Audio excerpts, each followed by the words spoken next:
اللہم صلی علی محمد وعلی آل محمد واصحاب محمد وازواج محمد وامت محمد اجمعین الی یوم الدین آمین۔ اچھا میرے بھائیو، اب ریئل ٹائم جو آپ کی پرچی آئی ہیں، میں اللہ کا نام لے کے شروع کرتا ہوں۔ کوشش کروں گا کہ کمپریہنسو یعنی جامعہ جواب دوں۔ اس کے باوجود اگر کہیں کوئی تفصیل ریکوائرڈ ہوگی تو میں اپنے کسی ویڈیو کلپ کی طرف آپ کو ریفر کر دوں گا۔ ظاہر ہے کہ ہمارے پاس ابھی تک کوئی ایسی پرچی نہیں آئی ہے، کوئی شاید ہزاروں میں ایک پرچی ایسی ہو جو کوئی نئی بات ہو رہی ہو۔ آلموسٹ میں 14-15 سال میں اتنا کچھ ریکارڈ کروا چکا ہوں، کوئی چیز بچی نہیں ہے، لائیو سیشنز کے اندر بھی اور باقی بھی آپ دیکھ سکتے ہیں۔ ابھی ہمارے ایک اسٹوڈنٹ ہیں پنڈی سے، ولید بٹ بھائی، انہوں نے ایک ویب سائٹ بنائی ہے، انشاءاللہ میں اس کے اوپر پورا تعارف بھی کبھی موقع ملا تو کروا دوں گا، اسے شیئر بھی کروا دیں گے۔ اس پہ ایک کلپ بنا ہوا ہے کہ میں نے زندگی میں کسی بھی ٹاپک کے اوپر کسی بھی ویڈیو میں کوئی بات کی ہے، انہوں نے ایک جگہ اس کو سرچ آپشن دے کے ویب سائٹ بنا دی ہے۔ آپ مثلاً قربانی لفظ لکھیں گے نا، قربانی کے اوپر اگر میں 100 ویڈیوز میں بولا ہوں، وہ 100 کی 100 ویڈیوز ایک ترتیب سے کھل جائیں گی، پلس یہ بھی بتائیں گی وہ ویڈیوز کے نیچے پورا لکھا ہوا آ جائے گا کہ اس ویڈیو میں نے فلاں منٹ فلاں سیکنڈ کے اوپر اس سوال کے جواب کو ایڈریس کیا ہے، اور جو وہ سیکنڈز نظر آ رہے ہیں ان پہ آپ کلک کریں گے، وہ ویڈیو ڈائریکٹ وہاں سے کھلے گی۔ بھلے وہ 4 گھنٹے کی ویڈیو ہے، اس میں میں نے 2 گھنٹے اور 55 منٹ پہ جا کے قربانی کو ایڈریس کیا نا سوال کو، وہ ڈائریکٹ ادھر جائے گا۔ یہ کوئی بزرگان دین کام نہیں کر سکتا، یہ کمپیوٹر ہی کام کر سکتا ہے، کیونکہ میرے تو لائیو سیشنز ویڈیوز ہزاروں میں جا چکی ہیں، ہزاروں ویڈیوز کا ڈیٹا ایک جگہ۔ لیکن یہ ایک دن میں نہیں اس نے کیا، وہ ساتھ ساتھ کوئی بھی میری ویڈیو ہوتی ہے اس کی ٹائم لائن لکھتا ہے، وہ سنبھالتا رہا ٹائم لائنز ایک ایک کر کے، دریا کے اب سمندر بن چکا ہے وہ قطرے جمع ہو کے۔ آسک امام کے نام سے وہ ویب سائٹ ہے، آسک امام کے نام سے، وہ ہم نے آفیشیل چینل سے اسے شیئر بھی کروایا۔ تو اس میں آپ جا کے الفاظ کے اوپر، جس طرح آپ گوگل میں جا کے سرچ کرتے ہیں تو ساری ترتیب سے آ جاتی ہیں چیزیں، یوٹیوب کے اوپر یہاں تو بالکل اسپیسیفک ایک ایک لفظ کے اوپر ایگزیکٹلی اس جگہ پہ پہنچ جائے گا۔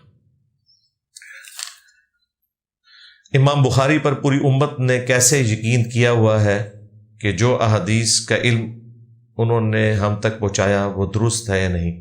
امام بخاری کے اوپر تو یقین نہیں کیا ہوا صرف میرے بھائی، یہ پورا علم حدیث ہے، کسی ایک شخص کے اوپر نہیں کھڑا ہوا۔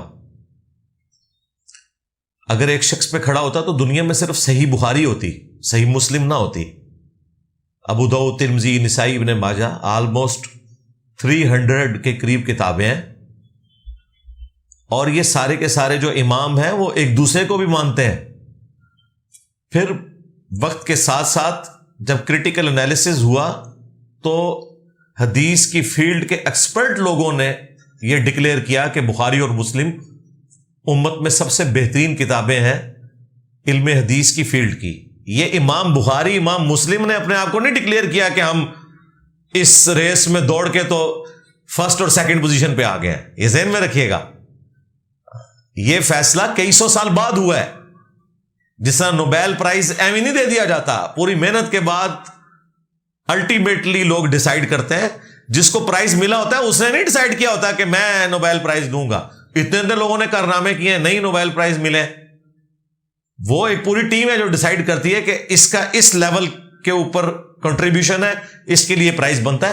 لہذا امام بخاری، امام مسلم کو اس فیلڈ کے ایکسپرٹ کے لوگوں نے ڈکلیئر کیا، انہوں نے خود اپنے آپ کو نہیں کیا۔ رہا اعتماد والا معاملہ تو آپ کوئی چیز لے کے آئے جس کے اوپر آپ یہ بات کرتے ہیں، صرف ان کے اوپر اعتماد نہیں ہے، ایک ایک حدیث کی سینکڑوں اسناد موجود ہیں، اور کئی محدثین نے اپنی انڈیپینڈنٹ اسناد سے حدیثیں روایت کی ہیں، اور ساری کی ساری وہ روایتیں آپس میں بالمفہوم ایک ہی جگہ کے اوپر آ کر کھڑی ہوتی ہیں۔ اور سب سے بڑھ کر اللہ تعالیٰ نے یہ ذمہ داری لی ہے کہ کتاب اللہ کو محفوظ کرنا ہے۔ انا نحن نزلنا الذکر وانا لہ لحافظون، قرآن کو محفوظ کرنے میں سنت کا محفوظ ہونا لازمی ہے، یہ اس کا منطقی نتیجہ ہے۔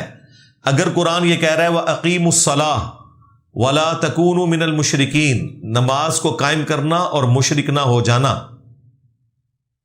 تو اب نماز کے طریقے کو محفوظ کرنا بھی اللہ نے اپنے ذمہ کرم پہ لیا ہے، کیونکہ نماز کا طریقہ اگر محفوظ نہیں ہوگا تو نماز ہم کہاں سے پڑھیں گے؟ اور جب ہم نماز ہی نہیں پڑھیں گے تو قرآن تو کہہ رہے آپ مسلمان ہی نہیں ہو. تو مسلمان ہونے کے لیے نماز پڑھنا ضروری ہے، اور نماز کے طریقے کے لیے ہمیں سنت کی طرف اور اس کے ریٹن ریکارڈ احادیث کی طرف جانا پڑے گا. یہ منطقی نتیجہ ہے، یہ کورولریز اسی طریقے سے بنتی ہیں. اس کے لیے آپ میری تفصیلاً ایک ویڈیو دیکھ لیں، غامدی صاحب سے متعلق 20 کوسچنز، ایک وہ ویڈیو ہے. دوسری ویڈیو ہے انٹروڈکشن آف حدیث. تیسری ویڈیو ہے صحیح مسلم کا مقدمہ. اور چوتھی ویڈیو ہے مشکات المصابیح کا تعارف. یہ آپ ویڈیوز دیکھیں، انشاءاللہ آپ کو ایک ایک چیز کلیئر ہوتی چلی جائے گی. الحمدللہ دوبارہ سے آپ کو ویل انوینٹ کرنے کی ضرورت نہیں ہے، یہ چیزیں بالکل اسٹیبلش ہیں. کل کو اگر آپ ہم سے یہ پوچھتے ہیں کہ یہ قرآن تو آپ کے سامنے نازل نہیں ہوا، آپ نے کس طرح یقین کر لیا ہے کہ یہ قرآن وہی ہے جو نبی الاسلام پہ نازل ہوا تھا؟ تو امت کے اجماع کے ذریعے ٹرانسفر ہوا ہے نسل در نسل، اور اللہ نے اس دین کی حفاظت کا ذمہ لیا ہے. آج بھی اگر پوری دنیا سے ریٹن ریکارڈ قرآن کا ختم کر دیا جائے پھر بھی قرآن ختم نہیں ہوگا. ملینز آف پیپل ہیں جن کے سینے میں قرآن ہے. آج بھی قرآن کی جو پروف ریڈنگ ہے وہ حافظ کرتا ہے. قرآن جو پرنٹ ہوتے ہیں نا، اس کے آخری صفحے پہ 5-6 حفاظ کے نام لکھے ہوتے ہیں کہ ہم نے حرف بہ حرف اسے پڑھا، اس میں کوئی غلطی نہیں ہے. تو پڑھا تو اس کو کنفرم کہاں سے کیا؟ کوئی اللہ تعالیٰ نے انہیں نسخہ دیا ہوا ہے جس سے وہ کنفرم کرتے ہیں اپنی کرائمنگ سے، جو نبی الاسلام نے صحابہ کو سکھایا، صحابہ نے تابعین کو، تابعین نے تبع تابعین کو، اور یوں نسل در نسل وہ سلسلہ چلا اس طریقے سے. تو یہ معاملہ اتنا گمبھیر بنا کے جو پیش کرتے ہیں لوگ، ایسا نہیں ہے، بالکل سمپل ہے. ایک پورے کا پورا معاملہ اللہ تعالیٰ کی حفاظت میں چل رہا ہے الحمدللہ. سورہ فاتحہ کا بنیادی کانسیپٹ بیان فرما دیں. جی، سورہ فاتحہ کے اوپر آپ ہمارا قرآن لیکچر دیکھ لیں، اللہ کے فضل سے آپ کو اس کا بنیادی کانسیپٹ بھی کلیئر ہو جائے گا. اس کے اندر جو عقائد اور نظریات بیان ہوئے ہیں وہ بھی کلیئر ہو جائیں گے. میں نے پوری ایک قرآن کلاس جو ہے، قرآن کلاس نمبر 7، وہ صرف سورہ فاتحہ پہ کی ہے. پہلی 6 کلاسیں میری قرآن کے تعارف پہ ہیں. 40 پوائنٹس میں نے ڈسکس کیے ہیں. قرآن سے متعلق ہمارا عقیدہ کیا ہے، پھر قرآن کس ترتیب میں لکھی گئی ہے، یہ پورے کی پوری جو ڈیٹیلز ہیں، چھوٹی چھوٹی ڈیٹیلز، سائنٹیفک فیکٹس کے پوائنٹ آف ویو سے، عقائد و نظریات، ناسخ و منسوخ، باقی معاملات. 7واں لیکچر میرا سورہ فاتحہ کے اوپر ہے، اور 8 نمبر لیکچر سے سورۃ البقرہ سٹارٹ ہوتی ہے. وہ پورا لیکچر دیکھیں، انشاءاللہ آپ کی طبیعت خوش ہو جائے گی. آج کل کے دور میں جہاں قدم قدم پر آزمائش ہے، کیسے دین پر قائم رہا جائے؟ ہمیشہ سے ایسا ہی ہے، دین پہ چلنا کبھی بھی آسان نہیں رہا. آزمائش کی نوعیت بدل جاتی ہے. صحابہ کرام کے لیے سب سے بڑی آزمائش تھی جہاد اور قتال کی. اس لیول کی تکلیف سے ہمیں نہیں گزرنا پڑا. ظاہر ہے کہ بیوی بچوں کو چھوڑ کر چلے جانا، اور پھر ان کی لاشیں بھی واپس نہیں آتی تھی. جس جنگ میں شہید ہوتے تھے اسی میدان جنگ میں زمین کھود کے دفنا دیا جاتا تھا. اکثر اوقات تو نہ کوئی غسل والا معاملہ ہوتا تھا، نہ کوئی اسپیشل کفن والا معاملہ ہوتا تھا، نہ اسپیشل قبر والا، اجتماعی قبر ہوتی تھی، جنازہ بھی اجتماعی. میدان جنگ میں تو اتنا ٹائم نہیں ہوتا. لاش بھی واپس نہیں آتی کہ کوئی بچہ یا بیوی اپنے خاوند یا اپنے باپ کی قبر کو دیکھ کے دلی سکون حاصل کر لے. کتنی بڑی آزمائش تھی. کوئی تصویر بھی نہیں، کوئی ویڈیو بھی نہیں، کوئی پتہ بھی نہیں. قبریں بھی مزارات نہیں بنتے تھے، زمین کے برابر کر کے اگلی مہم کے لیے روانہ ہو جاتے تھے. جو زندہ بچتے تھے پوری پوری زندگی زخموں کی جو تکلیف تھی، اگر بازو کٹ گیا تو اس کے ساتھ ہی، ظاہر اس وقت میڈیکل سائنس نے تو اتنی ترقی نہیں کی ہوئی تھی. کئی اصحاب ہیں جو آخری عمر میں نابینا ہو گئے تھے. اس زمانے میں ظاہر ہے موتیے کے علاج کے کوئی آپریشن نہیں ہوتے تھے. کئی اصحاب کے بارے میں آپ کو ملتا ہے کہ وہ آخری عمر میں نابینا ہو گئے تھے. آنکھ کمزور آج بھی اگر اینک نہ ہو، اجمیر شریف والوں کی بنائی بھی، اور بغداد شریف والوں نے وہ لیزر آپریشن کی فیسلٹی آپ کو نہ دی ہو، تو آج بھی آپ دیکھ لیں اینک کے بغیر تو وہ بزرگان دین بھی نہیں پڑھ سکتے جو دلوں کا حال جان لیا کرتے تھے. تو یہ تو سائنس کی برکت سے آج اللہ تعالیٰ نے انسان کو ترقی کروائی ہے. تو اس زمانے کی آزمائش بالکل ڈیفرنٹ تھی. آج کی آزمائشیں میں سمجھتا ہوں سب سے بڑی آزمائش بزرگوں کا فتنہ ہے دیندار لوگوں کے لیے کہ بیچارے دین پہ بھی چلتے ہیں، پھر بھی اس دین پہ جو زمین پہ لوگوں نے بنایا ہے، آسمان سے نازل ہوئے دین سے دوری میں ہی ان کی زندگی گزر جاتی ہے، حالانکہ بڑے پریکٹسنگ رہتے ہیں بیچارے، 5 وقت نماز بھی پڑھتے ہیں، لیکن بزرگ بابوں کے پیچھے گمراہ ہو جاتے ہیں۔ یہ تو ابھی سائنس کی برکت سے، ہماری ویڈیوز کی برکت سے آپ تک بات پہنچنی شروع ہوئی ہے، لیکن ابھی بھی بہت کام کرنا باقی ہے۔ اور دوسری بڑی آزمائش اس دور میں بے حیائی کا فتنہ ہے۔ یہ وہ تکلیف ہے اتنے بڑے لیول کی جس سے صحابہ کرام کو نہیں گزرنا پڑا۔ اس تکلیف میں مانتا ہوں کہ آج کے دور کے مسلمان کے اوپر اس خاص ایک تکلیف میں، یعنی بے حیائی کے فتنے میں، ہمیں بڑی آزمائش سے گزرنا پڑ رہا ہے۔ صحابہ کرام کے زمانے میں ظاہر ہے سوشل میڈیا نہیں تھا، ویڈیوز نہیں تھیں، اس طرح مرد و عورت کا اختلاط نہیں تھا۔ کبھی کبھار کوئی ایسا معاملہ ہوتا ہوگا، ادروائز یہاں تو سڑکوں کے اوپر بھی اتنے بڑے بڑے بینرز بے پردہ عورتوں کے لگے ہوئے ہیں، موبائل کھولیں تو اس میں، ٹی وی پہ خبریں سننے بیٹھے تو اس میں، آپ بچ ہی نہیں سکتے الا یہ کہ جنہیں اللہ محفوظ رکھے اور وہ اپنی نگاہوں کی حفاظت کریں۔ تو یہ بہت بڑی آزمائش ہے۔ ان ساری آزمائشوں سے نکلنے کے لیے ہمارے پاس جو سب سے بڑا سہارا ہے وہ اللہ کی کتاب ہے۔ اللہ کی کتاب کو بار بار پڑھے ترجمے سے، اس کا ترجمہ سنے تاکہ خوف خدا کا غلبہ ہو، اور اس کے بعد اگر کوئی چیز ہے تو وہ نیک لوگوں کی یا نیک صحبت ہے، نیک لوگوں کی صحبت یا نیکی کی صحبت۔ اگر نیک لوگ اویلیبل نہیں تو نیکی کی صحبت اختیار کریں، سوشل میڈیا کے ذریعے سے۔ یوٹیوب کے اوپر اتنا کچھ مواد موجود ہے، ہزاروں سال بھی آپ زندہ رہیں تو آپ وہ نالج حاصل نہیں کر سکتے جو پاکیزہ نالج رکھا ہوا ہے۔ اور اس نالج سے مراد صرف قرآن و سنت کا علم نہیں، اس کے علاوہ بھی جو لیٹسٹ ڈسکوریز ہوئی ہوئی ہیں، جو اللہ تعالیٰ کی مخلوقات کے تعارف کے اوپر ویڈیوز رکھی ہوئی ہیں، فزیکل فینومینا آف نیچر کے اوپر، سائنس کے اوپر، اپنے آپ کو مصروف رکھیں۔ مصروف رکھیں گے تو انشاءاللہ تعالیٰ نیکی پہ چلنا آسان ہوگا۔ خالی ذہن رہیں گے تو برائی اس میں داخل ہو جائے گی۔ گھر پر علم اور کالا جھنڈا لگانا کیسا ہے؟ تفصیل بتا دیں۔ کوئی تفصیل نہیں ہے میرے بھائی، یہ جھنڈا اگر کسی سیاسی جماعت کا اس وقت ہے تو وہ آپ ضرور لگائیں، ادروائز یہ جو علم لگائے ہوئے ہیں، پنجے لگائے ہوئے ہیں، یہ دین کے اندر بدعت داخل کی ہوئی ہیں، ان کی کوئی اصل نہیں ہے۔ دیکھیں، میں نے اہل تشیع علماء سے بڑے علمی دلائل کے ذریعے اس چیز کو ہائی لائٹ کیا ہے، اس کے جواب میں انہوں نے گالیاں نکالی ہیں، مجھے ناسبی کہنا شروع کر دیا، تو مجھے تو کوئی پرواہ نہیں ہے۔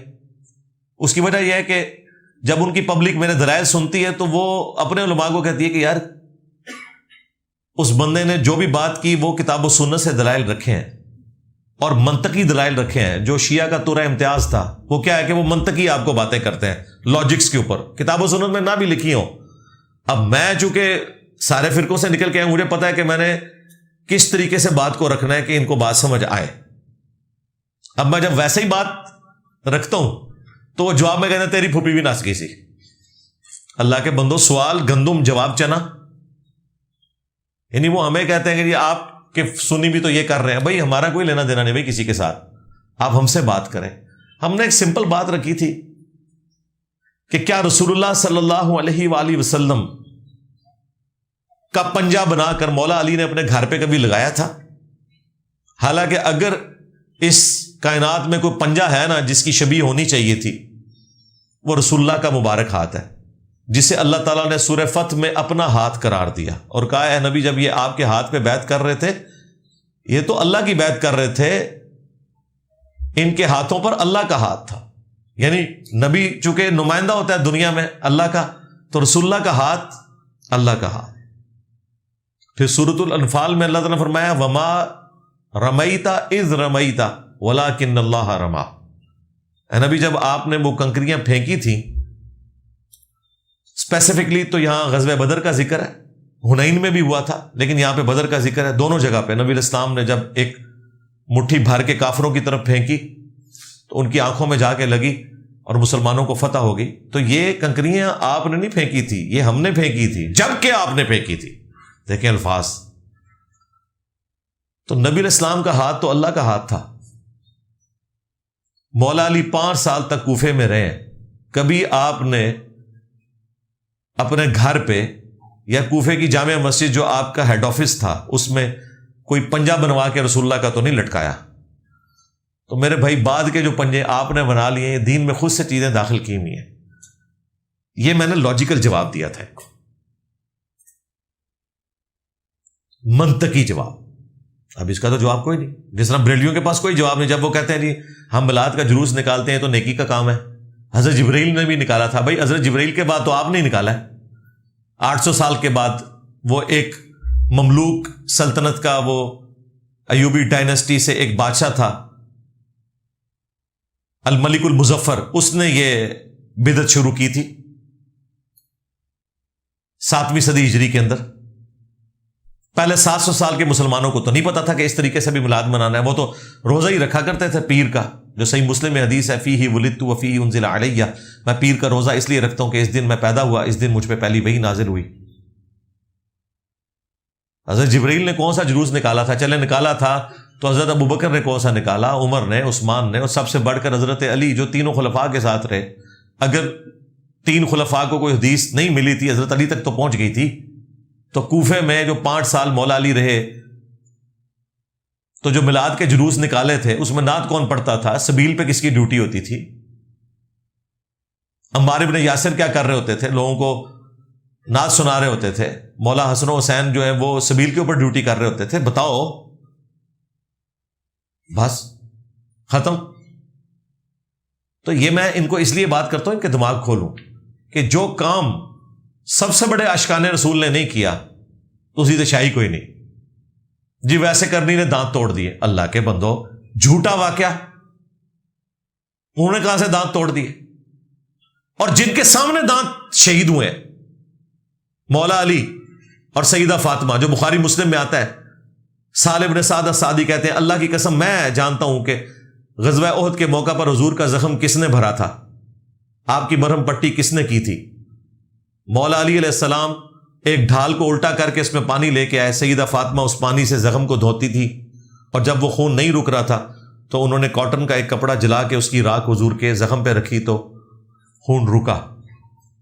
مولا علی نے، سیدہ فاطمہ نے اپنی آنکھوں کے سامنے نبی علیہ السلام کے دانت شہید ہوتے دیکھے، وہ خون دیکھا، اس کی مرہم پٹی کی.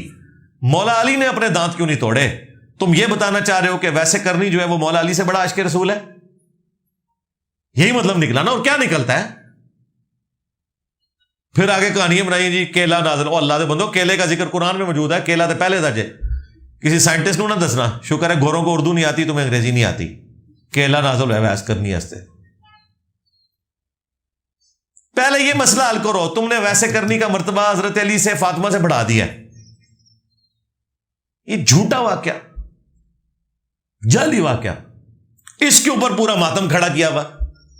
آگ پہ ماتم، کوئلوں پر ماتم، زنجیر زنی، چھریاں مارنا، یہ ساری کی ساری بدعات انہوں نے ویسے کرنی سے لی ہے کہ بھی محبت میں آپ دانت بھی توڑ سکتے ہیں. ویس کرنی نے توڑے تھے، ہم چھریاں بھی مار سکتے ہیں. جس بنیاد پہ آپ نے یہ سارا معاملہ کھڑا کیا ہے وہ بنیاد ہی جعلی ہے. اور وہ اتنی گستاخانہ ہے کہ آپ مولا علی کو یہ تانا دے رہے ہو کہ بھائی دیکھو ویس تو چوتھے ملے انہیں دند پان لینے، تسی کیوں نہیں پننے؟ تسی ویک کے بھی اللہ دے بندے ہو دند نہیں پننے اپنے. اب جب میں اس طریقے سے شیعہ کی پبلک کو ڈریس کرتا ہوں نا، وہ جا کے شیعہ کے مولویوں کے، ان کے ذاکرین کے گاٹے فٹ ہو جاتی ہے کہ واقعی گالتے انجینئر تھا. بات تو صحیح ہے، وہ میم میں دیکھا نا انہیں، بات تو صحیح ہے. اب بات تو صحیح ہے، جواب کے دے رکھو. اگر وہ کہتے ہیں کہ حضرت ویسے کرنی نے کام ٹھیک کیا تھا تو لوگ کہتے ہیں پھر مولا علی نے کیوں نہیں کیتا؟ عشق تے پھر ایسی کہ مولا علی بھی پندے دان. تو کیا ویسے کرنی زیادہ عاشق رسول تھے؟ اب یہ بھی نہیں کہہ سکتے. جائیں کدھر؟ بات ہی جعلی ہے. پھر کہتے ہیں انجینئر صاحب کی بات ٹھیک ہے. تو دیکھ لو انجینئر صاحب جتھے پہ جاندے تھے نا تو پھر وہ اینڈ رزلٹ یہ نکلتا ہے گالی گلوچ، کوئی علمی دلیل نہیں، کہانیاں. اللہ کا شکر ہے جو قرآن کے دعوے دار تھے انہیں میں نے قرآن کے دلائل کے ذریعے بات کیا. جو سنت کے دعوے دار تھے ان کو میں نے احادیث کے ذریعے اللہ کے فضل سے پچھاڑا. اور جو لوگ صرف لاجکس کے اوپر، منطق کے اوپر ادھر ادھر سے مثالیں، الزامی جواب، انج ہوتا ہے انج کیوں نہیں ہو گیا؟ انہوں نے پھر میں انج انج کر کے بھی لمحہ پا لیا. دیکھ لو انج انج ہی ہے نا. بریلویوں نے تماشا لگایا تھا, دیکھو جی 2 گھر ہیں, 12 ربیع الاول کا دن ہے, ایک گھر میں جھنڈیاں لگی ہوئی ہیں اور ایک میں کچھ بھی نہیں ہو رہا, بتاؤ عاشق رسول کون ہے؟ اچھا ایک عام آدمی کہتا ہے یار واقعی بات تو ٹھیک ہے, ایک گھر سے ڈیک چل رہا ہے, نعتوں کی آواز آ رہی ہے, جھنڈیاں لگی ہیں, عاشق رسول تو وہی ہے.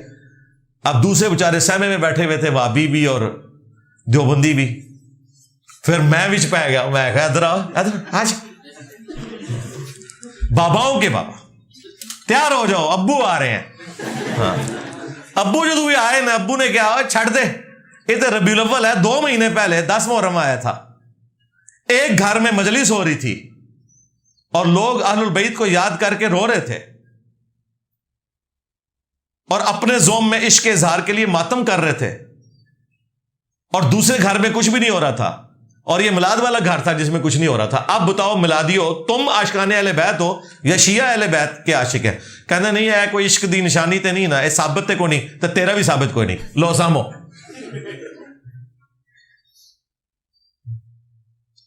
تو جس کو جو پانا فٹ ہوگا ہم کریں گے. ہاں ایسا رینج ہے ساڈے کول جگہ ماسٹر کی ہے. اللہ کے شکر ہے.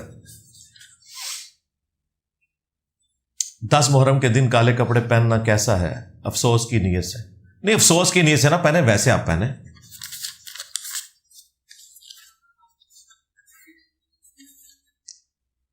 میں سعودی عرب میں ٹرک چلاتا ہوں اور زیادہ لمبے روٹ ہوتے ہیں, تو کیا قصر نماز ہی ادا کرنی ہوگی؟ روم میں ہفتے بعد آتا ہوں. آپ موجے ماریں جی, آپ قصر بھی کریں, آپ نمازیں جمع بھی کریں. میں تو کئی ایک ویڈیوز میں بتا چکا ہوں کہ جو ڈرائیور حضرات ہیں یہ تو بہت خوش نصیب ہیں, ان کو اللہ تعالیٰ نے ایک ایسی آسانی دے دی ہے کہ روزانہ نمازوں کو جمع کریں اور روزانہ قصر نماز پڑھیں. ہمارے یہاں جیلم سے پنڈی جو لوگ جاتے ہیں, ڈرائیونگ کرتے ہیں, شام کو واپس آ جاتے ہیں گھر, ٹھیک ہے, پنڈی جائیں آپ, زور اثر کے 2 فرض پڑھیں, جس وقت مرضی پڑھیں, زور کا وقت داخل ہونے سے لے کے مغرب سے 20 منٹ پہلے تک, جب آپ کا دل کرے آپ نمازوں کو جمع کر لیں. 2 فرض زور کے, 2 اثر کے. اور راستے میں واپس پہنچتے ہوئے اگر مغرب ہو جاتی ہے اور جیلم کی آپ حدود میں داخل نہیں ہوئے, تو راستے میں ہی گاڑی روک کے 3 مغرب کے فرض پڑھیں, 2 عشاء کے پڑھیں. وطر پڑھیں تو اچھی بات ہے, اگر نہیں پڑھنا چاہتے آپ کی اپنی مرضی. اور روزانہ ایسے کریں, چونکہ آپ 1 ہفتے بعد واپس آتے ہیں. 19 دن کے اندر اندر اگر آپ واپس اپنے کمرے میں آ رہے ہیں اور کسی دوسرے شہر میں آپ گئے ہوئے ہیں, تو آپ کی قصر ہی ہوگی. اور ڈرائیور کی تو قصر ہی رہتی ہے, کیونکہ وہ کہیں پر بھی نہیں رکتا, زیادہ زیادہ 2 یا 3 دن رکے گا. یہاں سے اگر کسی نے کراچی جانا ہے 1 مہینے کے لیے, ہے تو 19 دن سے زیادہ, لیکن کسی ایک جگہ پہ وہ 19 دن کے لیے نہیں رک رہا, تو 1 مہینے کا 3 مہینے کے لیے بھی کراچی جائے, وہ قصر ہی پڑے گا. ہو سکتا ہے لاہور وہ رکے 1 ہفتے کے لیے, پھر اگلے کسی شہر 1 ہفتے کے لیے, کسی ایک جگہ کے اوپر جہاں آپ 19 دن کے لیے رکیں گے, صرف وہاں پہ نماز پوری ہوگی. باقی جو راستے میں آپ پڑھیں گے وہ قصر ہوگی اور جمع بھی ہوگی. موجہ مارو. کیا فرض نماز کے لیے اقامت کہنا ضروری ہے اگر اکیلے نماز پڑھ رہے ہیں؟ ضروری تو نہیں, لیکن افضل ہے, سنت عمل ہے. جتنی دفعہ آپ جماعت کروائیں اقامت کہیں. اکیلا بھی جب نماز کوئی پڑھے فرض تو اقامت کہہ لیں اور جماعت کی طرح نماز پڑھیں. اگر کوئی شخص جماعت سے رہ گیا, اسے جماعت نہیں مل رہی, کوئی اور بھائی بھی نہیں, تو اکیلا جماعت کروا لیں. سنن نسائی میں حدیث ہے, تیرے رب کو اس گڈریے پہ بڑا پیار آتا ہے جو پہاڑ کی چوٹی پر اکیلا اذان اور اقامت کہہ کر جماعت قائم کرتا ہے. اکیلا بھی جماعت. اب جو لوگ پہاڑ کی چوٹیوں پہ اپنے ریوڑ لے کے گئے ہوئے ہیں, اس طریقے سے مویشی چرانے والے جو لوگ ہیں, ظاہر ہے وہ تو مسجد میں نماز نہیں پڑھ سکتے, انہوں نے تو وہیں نماز پڑھنی ہے, ان کی تو روزانہ پھر جماعت رہ جائے گی, تو وہ اکیلے جماعت قائم کریں گے. اس کا طریقہ یہ ہے کہ جس طرح امام نماز پڑھتا ہے اس طرح آپ نماز پڑھیں گے. اذان بھی کہیں, گھر میں تو اذان کی ضرورت نہیں, یا تو مسجد میں اذان ہو رہی ہے, گھر میں صرف اقامت کہہ لیں, اقامت کہیں, اس کے بعد اللہ اکبر اونچی آواز سے کہہ کے نماز شروع کریں. جس طرح امام نماز پڑھاتے ہوئے قرات کرتا ہے اونچی آواز میں, مغرب عشاء اور فجر میں آپ بھی اونچی کریں, اور زور اثر میں آہستہ کریں. اور تکبیر جو انتقال ہے ایک رکن سے دوسرے میں منتقل ہونے والی, وہ اونچی آواز سے اس طریقے سے پڑھیں تو آپ کو ثواب ملے گا. گناہ کو چھوڑنے کی مسلسل عادت کیسے بنائیں؟ اس میں پہلے ڈسکشن کر چکا ہوں، اچھی صحبت سے، قرآن پڑھنے سے، اور کوئی تیسرا طریقہ نہیں ہے۔ مولا علی الاسلام کے کتنے بیٹے تھے تفصیل سے بتا دیں، نام بھی۔ میرے بھائی یہ جو اس طرح کی جو جینیالوجی سے متعلق چیزیں ہیں، پورے جو ٹری ڈائیگرام ہے، اس کے لیے آپ گوگل حافظہ اللہ سے رابطہ کریں، پورے چارٹ بنا کے بڑے بڑے محقق علماء نے نیٹ کے اوپر چڑھا دیے ہوئے، پورے شجرے چڑھا دیے ہوئے۔ نواقض ایمان کسے کہتے ہیں؟ یوٹیوب پہ میری ایک ویڈیو ہے، انسان کافر کب ہوتا ہے، تو میں نے نواقض اسلام کو ڈسکس کیا ہے اس میں۔ باقی ایک ہارڈ لائنر قسم کے سلفی علماء ہیں، وہ تو چھوٹی چھوٹی باتوں پہ نواقض اسلام کا حکم لگا دیتے ہیں۔ ایک کتاب بھی لکھی ہوئی ہے ان کے بزرگوں نے۔ انڈیا، پاکستان، بنگلہ دیش میں تو آپ اسی دن اپنے اسلام اور ایمان سے نکل جاتے ہیں جس دن آپ اپنا فرقہ چھوڑ دیتے ہیں۔ لو سامو، پھر وہ آپ کو کہیں گے یہ حلالی بھی نہیں ہے، یہ فلاں ہے، یہ فلاں ہے۔ باقی مین چیز جو ہے وہ تین ہی عقائد ہے: عقیدہ توحید، عقیدہ رسالت، اور ختم نبوت ظاہر ہے اس کی کرولری ہے، اور عقیدہ آخرت۔ باقی چیزیں چھوٹی ہیں، اور جو اس کے ساتھ جڑی ہوئی بڑی بڑی چیزیں ہیں وہ کرولری کے طور پر ہیں۔ ظاہر ہے توحید میں اللہ تعالیٰ کی ذات صفات سے متعلق چیزیں، عقیدہ رسالت میں ختم نبوت، کتابوں پر ایمان، اگلے انبیاء کے اوپر ایمان، یہ ساری کی ساری چیزیں۔ ہاتھ چھوڑ کر کون کون نماز پڑھتے تھے؟ کون کون سے مراد؟ یعنی پرانے بزرگوں میں سے پوچھ رہے ہوں گے۔ ہاتھ چھوڑ کر نماز امام مالک سے ثابت ہے اور ائمہ سے ثابت ہے، سب سے بڑھ کر حضرت عبداللہ ابن زبیر سے۔ اس پہ میری تفصیلی ویڈیو ہے 40 منٹ کی، ہاتھ چھوڑ کر نماز پڑھنا، تو اس میں نے سارے دلائل رکھے ہیں۔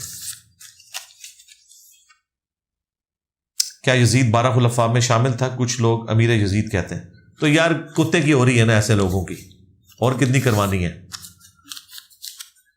خلفاء میں تو شامل نہیں ہے۔ ہاں اگر آپ ویسے وہ خلیفۃ المسلمین جو آنری طور پہ بولا جاتا ہے، جو آج کل شہباز شریف صاحب ہیں حاکم وقت کے طور پہ، تو آپ بول لیں، کوئی فرق نہیں پڑتا اس سے۔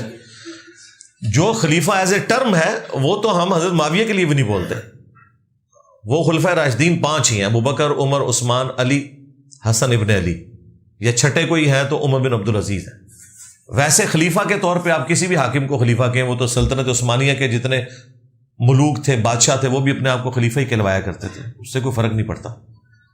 باقی یہ 12 خلفاء کے اوپر میری ایک ویڈیو ہے، جب وہ ایک بنو امیہ کے بندر نے امام محمد مہدی علیہ السلام کو ننگی گالیاں دی تھی، تو میری ایک تفصیلی ویڈیو آئی تھی، امام مہدی کی گستاخی اور امام مہدی سے متعلق 12 صحیح الاسناد احادیث، وہ ویڈیو دیکھ لیں، تفصیل کے ساتھ میں نے بیان کیا۔ اللہ کے ولی کا مطلب کیا ہے؟ ہمیں بتایا گیا کہ وہ غائب ہو جاتے ہیں۔ جی میرے آنے کے بعد تو بالکل پکے غائب ہو گئے، وہ اللہ کے ولی نہیں ہے، اللہ کے بندو۔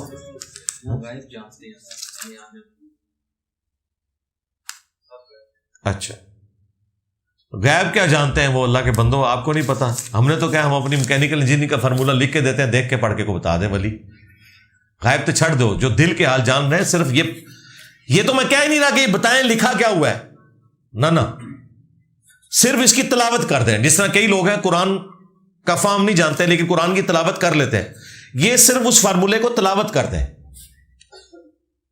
ویسے تو ان کو سمجھ بھی ہونی چاہیے، کیونکہ یہ کہتے ہیں ہمارے پاس تو غیبی علم ہے، تو یہ ساری کہانیاں بنی ہوئی ہیں۔ باقی میں تفصیلاً اس کے اوپر کئی دفعہ بول چکا ہوں، آپ میری ایک ویڈیو دیکھیں حضرت ابو ہریرہ کے 2 علوم، اس میں یہ علم لدنی سے متعلق میں نے تفصیلاً بیان کیا۔ سنن نسائی 890 میں ہاتھ باندھنے کا طریقہ کچھ اور ہے اور آپ نے کچھ اور بتایا۔ جی میں نے اس کے اوپر ویڈیو ریکارڈ کی، میں نے کچھ اور نہیں بتایا، آپ نسائی میں پہنچ گئے، میں نے بخاری میں بتایا ہوا ہے، دایاں ہاتھ بائیں زیرہ پہ رکھنا، ٹھیک ہے؟ ہاتھ کا لفظ اتنے پہ بھی بولا جاتا ہے، اتنے پہ بھی بولا جاتا ہے، یہاں تک بھی بولا جاتا ہے، تو بائیں زیرہ یہ بنتی ہے۔ اگر آپ نے کہیں حدیث پڑھی ہے کہ آدھی زیرہ پہ رکھیں تو آپ آدھی زیرہ پہ رکھیں، ہم نے پوری زیرہ والی حدیث بخاری سے پڑھی ہے۔ باقی جو نسائی کی بات کر رہے ہیں ابو داؤد کی، وہ بھی آپ کے پڑھنے میں غلطی لگی ہے، اس میں جو الفاظ ہیں وہ ہے دایاں ہاتھ بائیں رزق، کف اور ساعد پر رکھا، وہ بھی اس کی ہی بریک اپ ہے۔ باقی اگر آپ نے یوں رکھنا ہے آپ کی اپنی مرضی ہے، ہم نے تو دلائل کے ساتھ ثابت کیا، آپ ویڈیو دیکھ لیں۔ میں اللہ تعالیٰ کے احکامات پر عمل کرتا ہوں لیکن گھر کے کام کاج میں سست ہوں، قرآن و حدیث کی روشنی میں کیا فرما دیں جی؟ مدد فرما دیں۔ کوئی مدد نہیں کی جا سکتی جی بھئی آپ کی، آپ نے اپنی مدد خود ہی کرنی ہے، گھر کے کاموں میں سستی نہیں کرنی۔ دیکھیں مسلم شریف میں آلموسٹ کوئی 50 کے قریب احادیث ہیں تقدیر سے متعلق، کتاب القدر چیپٹر ہے، اس کی آخری حدیث یہ ہے کہ حضرت ابو ہریرہ کو نبی الاسلام نے کہا تھا، اے ابو ہریرہ جو چیز بھی تجھے نفع دے اس کے لیے پوری کوشش کرنا، اور دیکھنا سستی نہ کرنا، کاہلی نہ کرنا، اور پھر اللہ سے مدد بھی طلب کرنا۔ اس کے باوجود اگر رزلٹ تیرے خلاف آئے تو پھر کہنا جو اللہ کی مرضی، اگر مگر نہ کرنا، اگر مگر شیطان کا دروازہ کھول دیتے ہیں۔ تو دیکھیں نبی الاسلام بھی کہتے ہیں ہر معاملے میں آپ نے پوری ایفرٹ پٹ کرنی ہے، سستی نہیں کرنی، کاہلی نہیں کرنی، اور ساتھ اللہ سے مدد بھی طلب کرنی ہے۔ تو اپنے آپ کو موٹیویٹ کرنے کے لیے چیزوں کی اہمیت کا اندازہ لگائیں۔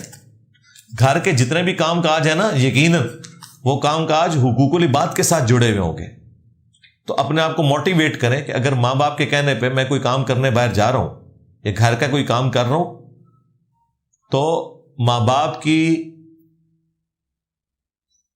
حکم ماننے پر تابع فرمان ہونے کے اوپر مجھے اللہ تعالیٰ اس کا اجر دیں گے۔ تو نیکیوں کی نیت کریں تو انشاءاللہ گھر کے سارے کام کرنا بھی آپ کے لیے آسان ہو جائیں گے انشاءاللہ۔ آپ کے مطابق عشاء کی پہلی اور دوسری رکعت میں رکوع میں شامل ہو تو رکعت مل جاتی ہے، کیا اسی طرح تیسری رکعت کے رکوع میں بھی رکعت مل جائے گی؟ یہ تفریق تو میں نے کبھی بھی نہیں کی ہے کہ پہلی اور دوسری میں ملے گی اور تیسری میں نہیں ملے گی۔ جب مطلقاً رکوع کا ذکر ہو رہا ہے تو ظاہر ہے کوئی بھی رکوع ہو اس میں رکعت مل جائے گی، لیکن اس کی عادت نہیں بنانی چاہیے۔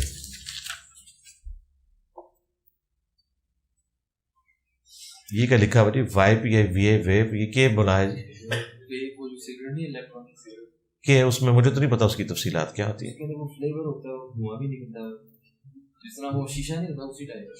نہیں شیشہ تو غلط ہے، ظاہر ہے وہ تو نقصان دہ ہے۔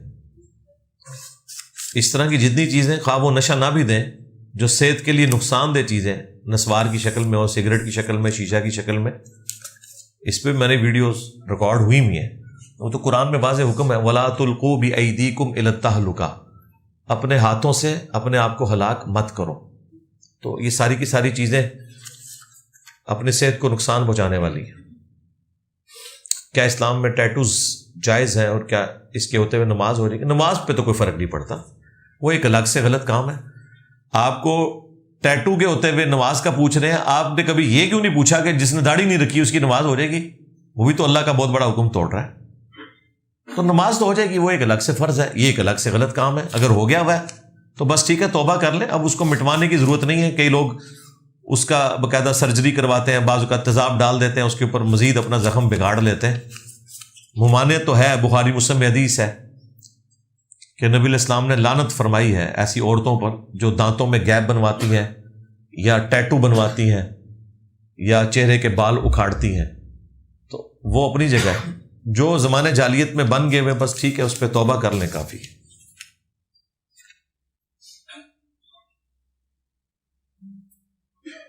10 ٹیموں نے مل کر ایک ٹورنامنٹ میں حصہ لیا اور یہ کیا لکھا ہوا جی؟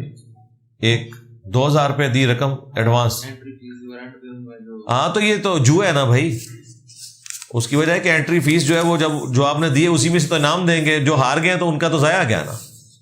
یا تو ساروں کو اینڈ پہ واپس 2000 روپے مل جائے پھر تو ٹھیک ہے، یا کسی کو بھی نہ ملے، کسی کو بھی نہ ملے 2000 روپیہ واپس، اور وہ رقم اس ٹورنامنٹ کو مینیج کرنے کے لیے، یعنی جو آپ نے وہاں پہ انتظام کیا اس کے لیے استعمال ہو، اور الگ سے کوئی رقم کوئی اناؤنسمنٹ کرے جیتنے والی ٹیم کے لیے، پھر وہ ایک الگ بات ہوگی۔ یعنی نہ ہی سمجھو۔ سفر کے دوران نماز پڑھنے کے لیے مسجد نہ ہو اور باہر نماز پڑھتے ہیں، ریسزم کی وجہ سے فرض نماز گاڑی میں ادا ہو سکتی ہے؟ ہاں جی، اگر کہیں خطرہ ہے تو ٹھیک ہے، گاڑی میں ادا کر لیں نماز، کوئی مسئلہ نہیں۔ ایک بار 3 طلاقیں دینے سے ہو جاتی ہیں؟ جی ہو جاتی ہیں۔ 3 طلاقیں تو دینا ویسے حرام ہے، لیکن اسٹیبلش ہو جائیں گی اور دینی نہیں چاہیے، ایک ہی طلاق دینی چاہیے، ایک بھی نہیں دینی چاہیے۔ UFC اور کبڈی جس میں کھلاڑی آپس میں لڑتے ہیں جائز ہے، جس میں آپ کسی کے جسم کو نقصان پہنچائیں اس قسم کی لڑائی تو بالکل جائز نہیں۔ کشتی کرنا جائز ہے، یہ جو لڑائی ہے جس میں اتنا خون نکلتا ہے، اس طرح کی تو جانوروں کی لڑائی کرانا بھی حرام ہے، تو انسانوں کا انسانوں سے لڑنا بالکل غلط ہے۔ رشتے کے لحاظ سے استخارہ اگر دونوں فریقین کا الگ آئے، یعنی ایک کا اچھا اور دوسرے کا برا، اگرچہ اپنی ذاتی سوچ کے لحاظ سے پریکٹیکل اور ٹھیک ہو، تو دونوں فریقین کو کیا کرنا چاہیے؟ ایک بار پھر استخارہ کر لو، جو تک ٹھیک نہ آئے کرتے رہو۔ باقی ٹھیک اور غلط کا فیصلہ کون کرے گا بھائی؟ استخارے میں تو کہیں نہیں لکھا کہ آپ کو کوئی ڈرونا خواب دکھایا جائے گا، یہ آپ کا اپنا ایک سوچنے کا انداز ہوتا ہے۔ استخارہ تو ایک دعا ہے کہ اگر یہ معاملہ میرے لیے دین، دنیا، معیشت اور آخرت کے اعتبار سے بہتر ہے تو اللہ اس کو آسان کر دے، اور اگر نہیں ہے تو رکاوٹ ڈال دے، یہ چیز ہے۔ باقی یہ خوابوں کے جو اشاروں کی بنیاد کے اوپر لوگ فیصلہ کرتے ہیں، خواب کوئی ڈیفینیٹ ذریعہ نہیں ہے کسی کو مستقبل کی خبر آنے کا، ڈیفینیٹ نہیں ہے، may be may not be, جب تک ہو نہ جائے۔ استخارے سے خواب کا کوئی تعلق نہیں۔ بخاری شریف کی یہ جو استخارے کی دعا والی حدیث ہے، 2 نفل پڑھ کے آپ نے کرنی ہے، اس میں کہیں نہیں لکھا کہ آپ کو خواب میں اشارہ کروایا جائے گا۔ اونٹ کا گوشت کھانے کے بعد وضو دوبارہ ہوگا؟ جی، صحیح مسلم میں حدیث ہے، یہ ایک اسپیشل پروٹوکول ہے صرف اونٹ کے گوشت کے لیے۔ ویسے تو جنرل حکم تھا کہ آگ پہ پکی ہوئی کوئی چیز بھی کھائیں گے تو آپ وضو دوبارہ کریں گے، مسلم شریف میں حدیث موجود ہے، لیکن بعد میں یہ حکم منسوخ ہو گیا۔ لیکن اونٹ کے کیس میں یہ حکم ابھی بھی باقی ہے، وہ الگ سے حدیث ہے۔ نماز میں اگر دوسری رکعت میں شامل ہو تو تیسری رکعت کے آغاز والا رفع الیدین کب کریں گے؟ امام کے ساتھ دوسری رکعت میں ملنے سے کیا مفتی کی پہلی رکعت شمار ہوگی یا دوسری ہوگی؟ رکعت میں ملنے کا طریقہ میری تفصیلی ویڈیو ہے، جب آپ دوسری رکعت میں ملتے ہیں تو وہ آپ کی پہلی ہے، امام کی دوسری ہے۔ اگرچہ آپ کی پہلی ہے اور پہلی رکعت میں تشہد نہیں بیٹھا جاتا، لیکن آپ امام کی وجہ سے بیٹھ جاتے ہیں کیونکہ امام کی تو دوسری ہوتی ہے۔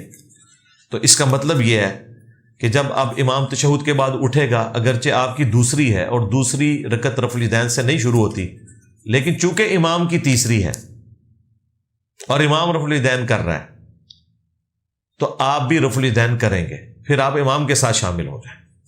آپ نے پھر اپنی گنتی کو نہیں لے کے چلنا، اور اگر امام رفع الیدین نہیں کرا پھر آپ جو مرضی کریں، یہ اجتہادی مسئلہ ہے۔ جب نکاح کے لیے مرد و عورت سے الفاظ کے ذریعے ایجاب و قبول کروایا جاتا ہے تو طلاق کے لیے مرد عدالت سے طلاق لکھ کر بھیج دیتا ہے، اس کے لیے عورت کو اس کی موجودگی میں الفاظ ادا کر کے طلاق دینا ضروری نہیں ہے؟ نہیں، طلاق کے کیس میں چونکہ مرد کو حق دیا گیا ہے اس لیے اس میں یہ چیز ضروری نہیں ہے۔ نکاح سے پہلے دونوں کا برابر رائٹ تھا، لیکن شادی کے بعد اللہ تعالیٰ نے مرد کو عورتوں پر حاکم بنایا، ان کو رائٹ دے دیا کہ وہ طلاق دے سکتے ہیں۔ عورت کو رائٹ دیا لیکن وہ ایک لمیٹڈ ہے، وہ بھی خلا لے سکتی ہیں لیکن ایک خاص طریقے کے ساتھ۔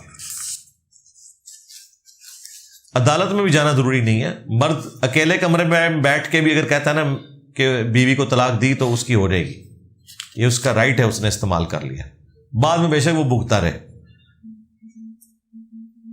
آپ ہر لیکچر کے بعد اجتماعی دعا کرواتے ہیں، کیا یہ آپ علیہ السلام سے ثابت ہے؟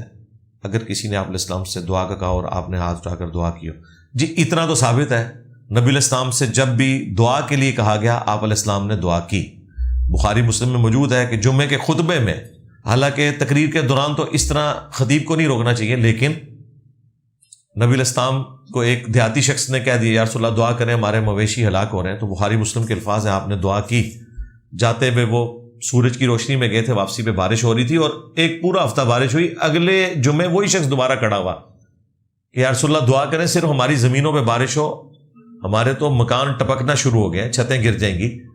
پھر نبی علیہ السلام نے دعا کی اور بلکہ اپنی مبارک انگلیوں سے اشارہ کیا تو بادل پھٹ گئے اور صرف ارد گرد کی زمینوں پہ بارش ہوئی اور گھروں پہ بارش نہیں ہوئی۔ تو اس طرح توسل کے طور پر دعا کروانا، اس طریقے سے بخاری میں ہے جب بارش نہیں ہو رہی تھی تو حضرت عباس بن عبد المطلب کو لے کر حضرت عمر آئے, نماز استخارہ ادا کی, اس کے بعد دعا کروائی, انا کننا نتوسل الیک بنبینا, اے اللہ پہلے تیرے نبی کے وسیلے سے ہم تیری طرف متوجہ ہوتے تھے, ان کی دعا کی برکت سے تو بارش نازل فرماتا تھا, اب ہم تیرے نبی کے چچا کو لے کے آئے. یعنی وسیلے سے مراد یہ ہے کہ ان کے ذریعے دعا کرواتے تھے, تو ان کی دعا کی برکت سے بارش نازل فرما. بخاری کے الفاظ ہیں, انس بن مالک کہتے ہیں پھر بارش نازل ہو جاتی. تو اس طرح ہمیں بھی یہاں پرچیاں بھی ملی ہوتی ہیں, پورے ہفتے کی دعائیں اکٹھی ہوئی ہوتی ہیں کہ جی آپ نے اتوار والے دن اپنے پروگرام کے اینڈ پہ دعا کروانی ہے, تو اس لیے ہم دعا کرواتے ہیں, توسل کے طور پہ ہو رہی ہوتی ہے. یہ وہ والی اجتماعی دعا نہیں ہے. کیا نوحہ سننا جائز ہے؟ زیادہ تر تو شرکی الفاظ ہیں, غلو پہ مبنی الفاظ ہیں, بچنے میں عافیت ہے.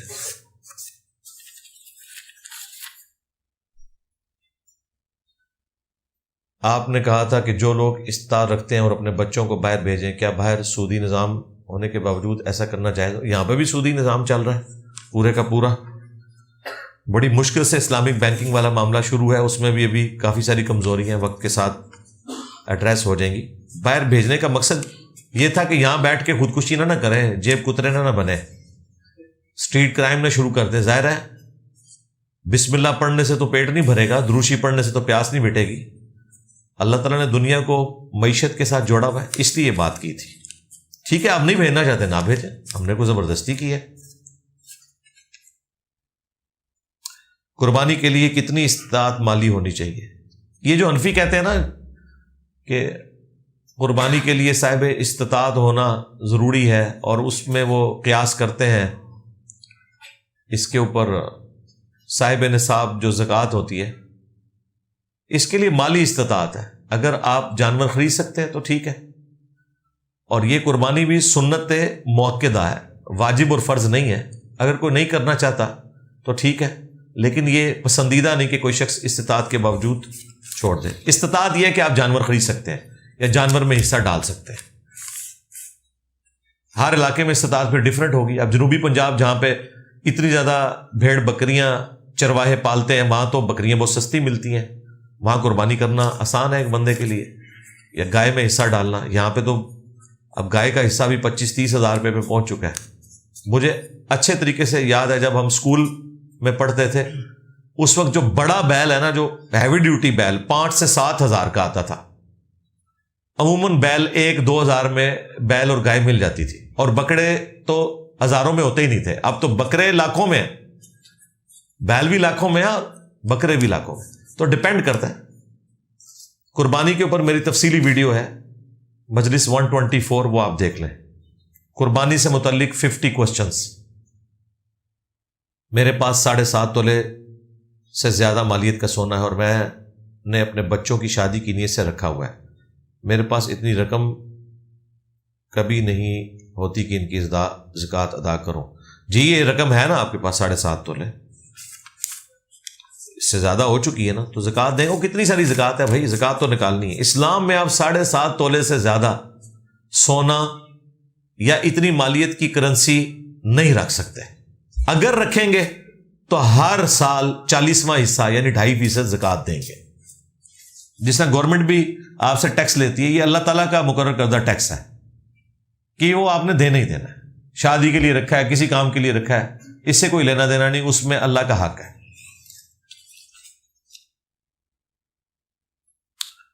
مصافحہ یعنی سلام دونوں ہاتھوں سے کرنا چاہیے یا ایک ہاتھ سے؟ دونوں طریقے سے سنت ہے. آپ میرے یوٹیوب پہ ویڈیو دیکھ سکتے ہیں مصافحہ کے اوپر ہاتھ چومنا, میں نے تفصیل کے ساتھ اس کے اوپر ڈسکشن کی ہوئی ہے. دائیں ہاتھ سے مصافحہ کرنا بھی ثابت ہے, دونوں ہاتھوں سے بھی ثابت ہے. امام بخاری نے باقاعدہ صحیح بخاری میں جو حدیث لی ہے کہ عبداللہ ابن مسعود کہتے ہیں نبی علیہ السلام نے مجھے تشہد التحیات للہ والصلوات والطیبات اس حال میں تعلیم فرمایا کہ میرا دایاں ہاتھ نبی علیہ السلام کے دونوں ہاتھوں کے درمیان تھا. اس حدیث پہ امام بخاری نے باب باندھا ہے 2 ہاتھ سے مصافحہ کا جواز. وہ کہتے ہیں حضور علیہ السلام کا ابن مسعود کے ہاتھ کو دونوں ہاتھوں سے یوں پکڑنا اس بات کا ثبوت ہے کہ آپ 2 ہاتھ سے مصافحہ کر سکتے ہیں. اہل حدیثوں کو یہ ہضم نہیں ہو رہا تھا. وہ کہتے ہیں جی دیکھیں ابن مسعود کا تو ایک ہی تھا, حضور کے 2 تھے. آپ امیجن کر سکتے ہیں کہ نبی علیہ السلام نے کسی کا ہاتھ یوں پکڑا ہو اور وہ اتنا متکبر ہو کہ دوسرا ہاتھ اس نے سائڈ پہ رکھا ہو. یقیناً ابن مسعود نے بھی اپنا ہاتھ نیچے رکھا ہوگا, چونکہ وہ اس چیز کو اس لیے بیان نہیں کر رہے, وہ یہ بتانا چاہ رہے ہیں کہ نبی علیہ السلام نے اتنی محبت کی کہ میرا دایاں ہاتھ اپنے ہاتھ میں پکڑ کے مجھے تعلیم فرمایا. ظاہر ہے بایاں ہاتھ نہیں پکڑ کے تعلیم کرنا تھا, دایاں ہاتھ پکڑ کے کرنا تھا نا, تو دونوں ہاتھوں کے درمیان تو دایاں ہاتھ ہی آنا تھا, بایاں نیچے ہونا تھا, اس لیے انہوں نے ذکر نہیں کیا. پھر امام بخاری نے باقاعدہ صحیح بخاری میں باب میں لکھا کہ تابعین 2 ہاتھ سے مصافحہ کیا کرتے تھے. اور الگ سے جو کتاب لکھی الادب المفرد, اس میں وہ بڑی رکت انگیز حدیث ہے, اسے تو شیخ البانی نے بھی صحیح کہا, شیخ زبیر صاحب نے بھی صحیح کہا کہ جب 2 تابعین سلمہ ابن اکوا کو ملنے آتے ہیں اور وہ ان کے سامنے یوں اپنے ہاتھ نکالتے ہیں, وہ کہتے ہیں یہ میرے 2 ہاتھ ہیں جن کے ذریعے میں نے حضور کے ہاتھوں پہ بیعت کی تھی. 2 ہاتھ, ایک ہاتھ کے ذریعے نہیں.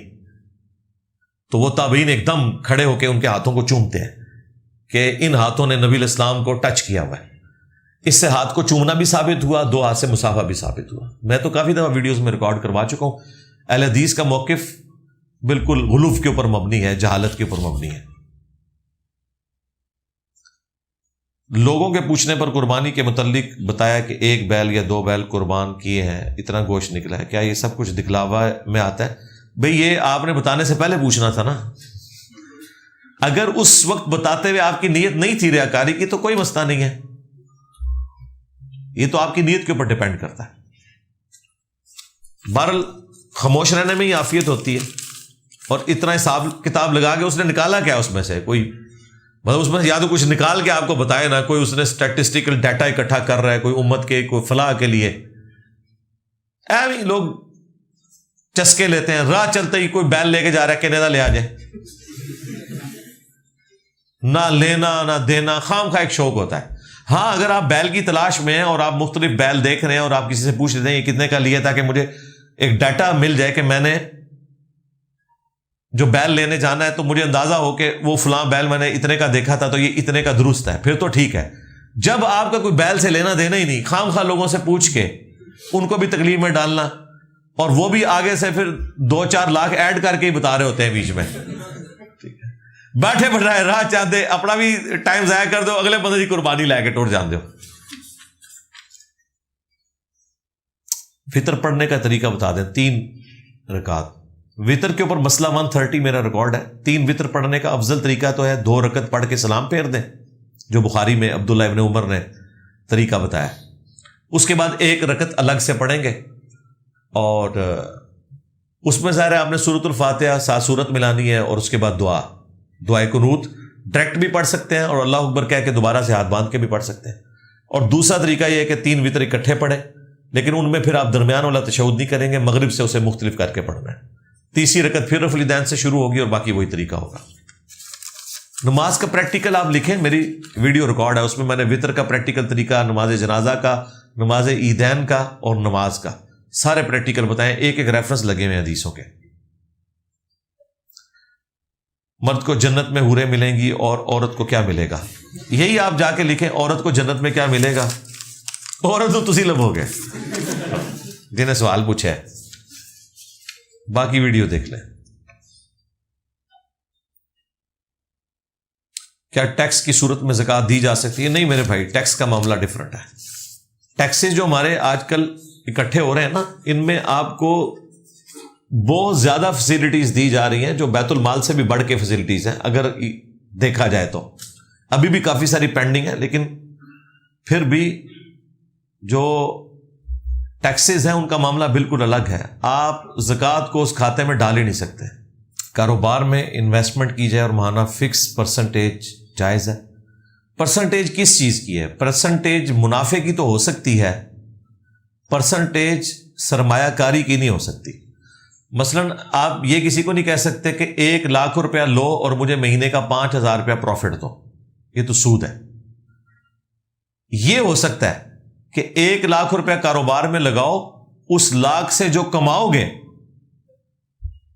اس کا 50% یا 40% یا 70% مجھے دینا ہے اور باقی خود رکھ لینا ہے. تو اس کا مطلب پتہ کیا ہے کہ اگر وہ 5,000 کما رہا ہے تو آپ کو 2,500 دے گا, اگلی دفعہ اگر 10,000 کما رہا ہے تو 5,000 دے گا, اس سے اگلی دفعہ اگر وہ 20,000 کما رہا ہے تو 10,000 دے گا, اور اس سے اگلی دفعہ اگر کچھ نہیں کما رہا تو انہوں بھی کچھ نہیں دے گا. آپ کو اگر دے گا تو پھر تو وہ سود دے رہا ہے، کیونکہ اس بیچارے نے تو نہیں کمایا. تو آپ کہیں گے کہ میرا مال لگا تھا.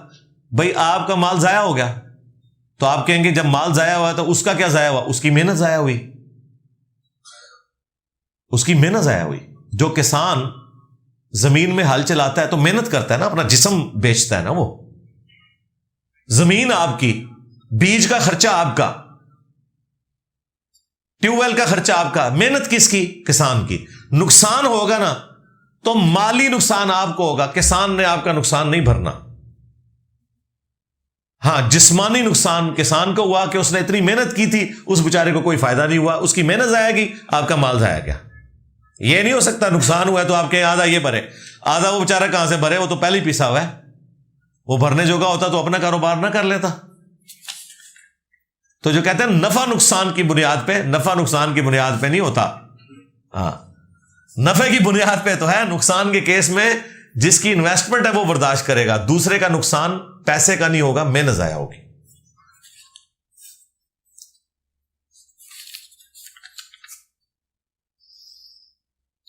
امام صاحب نماز بہت تیز پڑھاتے ہیں، آیا ان کے پیچھے نماز پڑھیں؟ کوئی اور چارہ ہی نہیں میرے بھائی. یہ تو اپنے دماغ سے نکال دیں کہ دنیا میں وہ دن بھی آئے گا اور انجینئر صاحب آپ کو یہ کہیں کہ آپ نے گھر میں نماز پڑھنی ہے.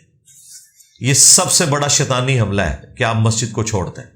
اور مولوی یہی چاہتے ہیں کہ آپ لوگ مسجد میں نہ آئیں، کیونکہ انہیں خطرہ ہے 1 سے 2 ہوں گے، 2 سے 4، 4 سے 8، اور اس طریقے سے ہمارے فرقوں کا نقصان ہوگا. وہ آپ کو اکسائیں گے بار بار. کئی مولویوں نے تو ہمارے اسٹوڈنٹس کو بلا کے کہا کہ ہم گمراہ ہیں، مشرک ہیں، بدعتی ہیں، ساڑھے پیچھے نماز نہیں ہوتی، کیوں پڑھتے ہو؟ یہ بھی کہا ہے، خود ڈکلیئر کیا اپنے آپ کو.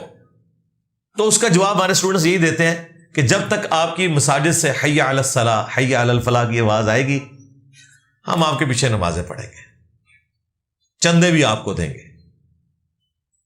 اگر آپ چاہتے ہیں کہ ہم آپ کی مسجد میں آنا چھوڑ دیں، مسجد کی اذان ختم کروا دیں، ہم نہیں آئیں گے مسجد میں. اذان ہوگی تو ہم مسجد میں آئیں گے، کیونکہ ہمیں حکم ہے. رہا مسئلہ آپ کے بدعتی ہونے کا، وہ ہمیں حضرت عثمان نے بتا دیا ہوا ہے کہ نمازیں آپ نے ان کے پیچھے پڑھنی ہے، برائی میں ان سے الگ رہنا ہے.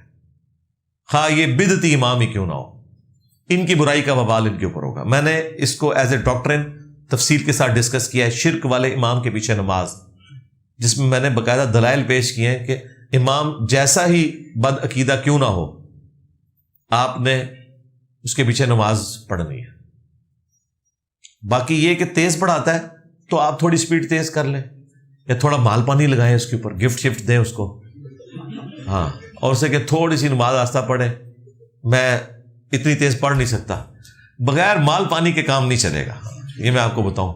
آپ دیکھ لیں بیریئر ٹاؤن میں ڈیفینس ہاؤسنگ اسکیم میں، چونکہ یہ امام مسجد اور خطیب ملازم ہوتے ہیں اداروں کے، وہاں ان کا کیسا ڈنگ نکلا ہوا ہے. وہاں کسی دیوبندی مفتی کو جس کے چہرے پہ ہر وقت 12 بجے رہتے ہیں، رفع الاجدین والے بندے کو دیکھ کے، اور وہ اٹھا کے مسجد سے باہر نکالتے ہیں.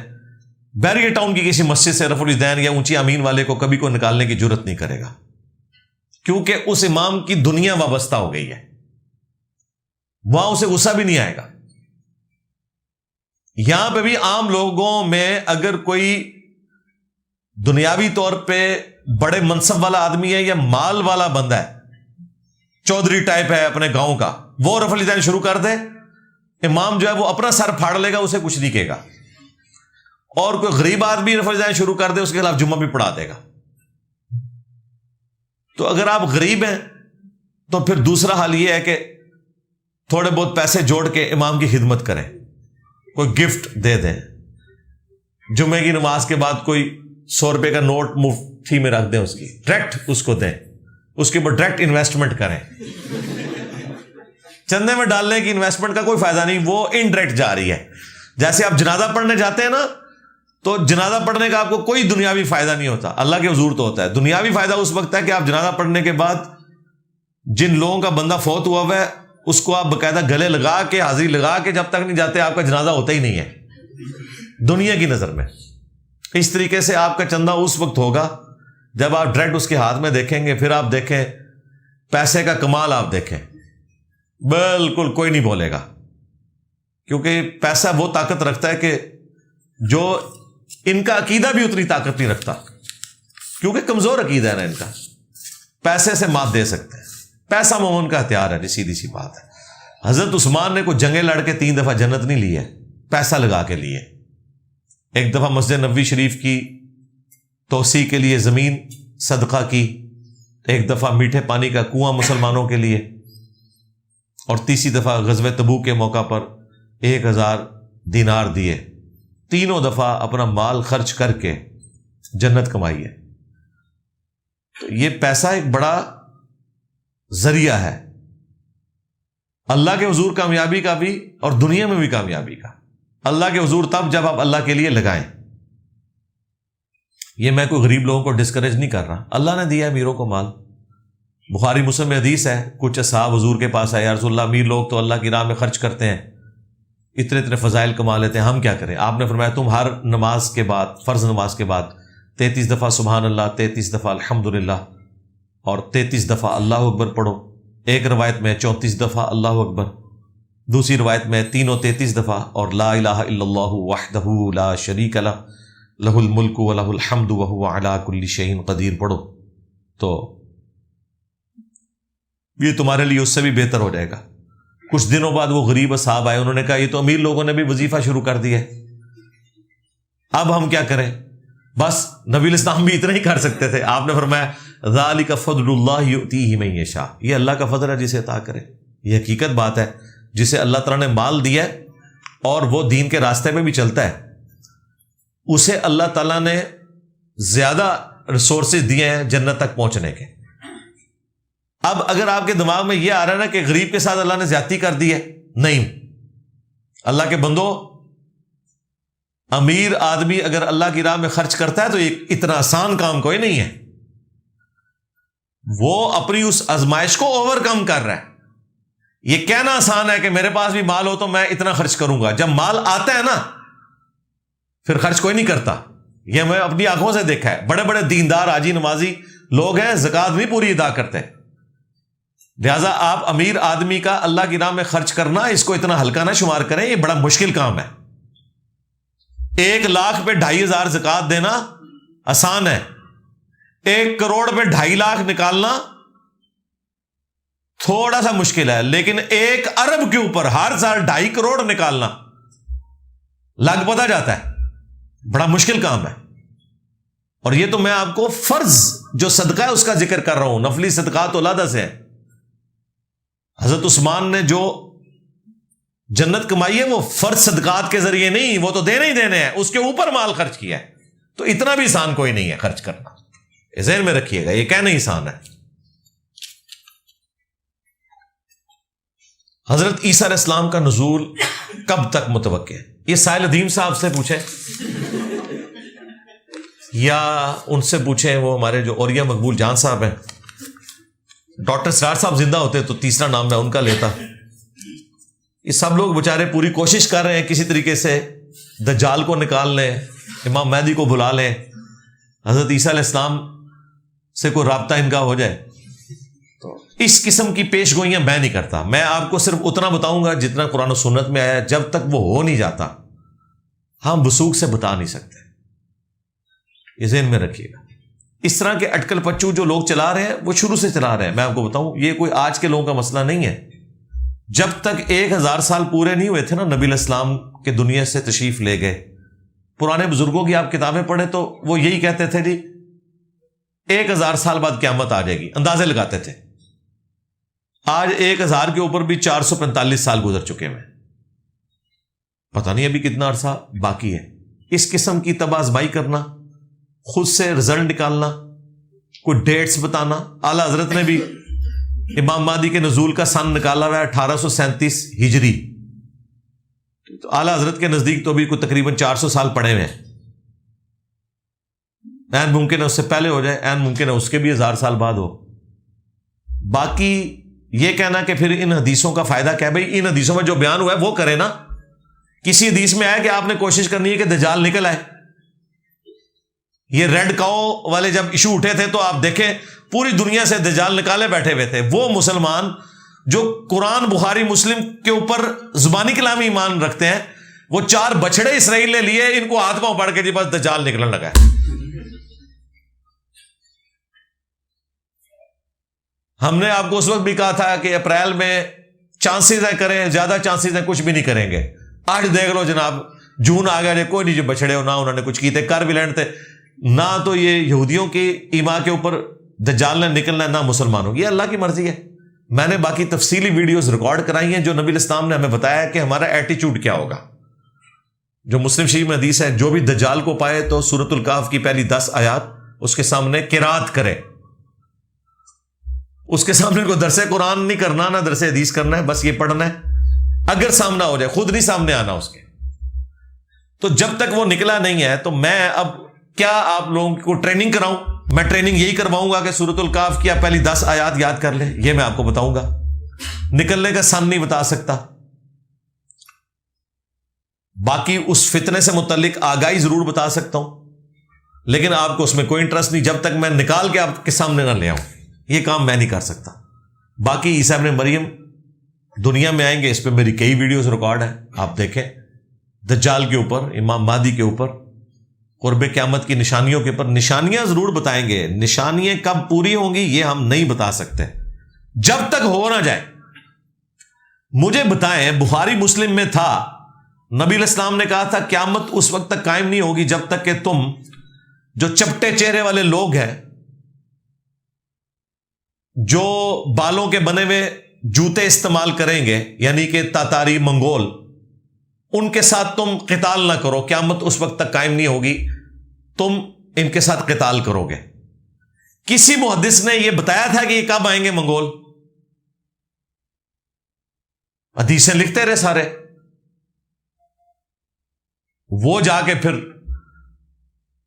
5ویں صدی ہجری کے اندر جا کے ان کا فتنہ بڑے لیول کے اوپر سامنے آیا, اور پھر اللہ تعالیٰ نے اس امت کو نجات دی. تو اس طریقے سے کوئی وثوق کے ساتھ بتا نہیں سکتا. ہاں, آج آپ ہم سے پوچھ سکتے ہیں کہ کون سی قیامت کی نشانیاں پوری ہو چکی ہیں ماضی میں. سب سے بڑی نشانی نبی الاسلام کا دنیا میں آنا. مسلم شریف میں حدیث ہے, میں اور قیامت اس طرح ساتھ بھیجے گئے ہیں جس طرح یہ 2 انگلیاں. کیونکہ ہزاروں لاکھوں سال کی انسانی تاریخ میں آخری پیغمبر کا آنا خود قیامت کی نشانی ہے, کیونکہ اب اس کے بعد قیامت آئے گی, کوئی اور پیغمبر نہیں آئے گا. اس لیے حضور کہتے تھے میں اور قیامت اس طرح ساتھ ہے. دیکھیں نبی علیہ السلام اور قیامت اس طرح ساتھ ہے, پھر بھی 1450 سال گزر چکے تھے. دیکھ لو کوئی گیپ نہیں. اور میں کہ تو صاحب لاواں جب حضور کہہ رہے ہیں میں اور قیامت اس طرح ساتھ ہیں جس طرح یہ 2 انگلیاں شہادت کی اور درمیان والی انگلی آپ جوڑتے تھے. صحیح مسلم 2005 نمبر 2005 نمبر حدیث ہے. جب حضور اس طرح جوڑ رہے تھے, اس میں تو کوئی گیپ نہیں ہے, پھر بھی 1450 سال گزر گئے. میں تو کی تو تاریخ لا کے دسا.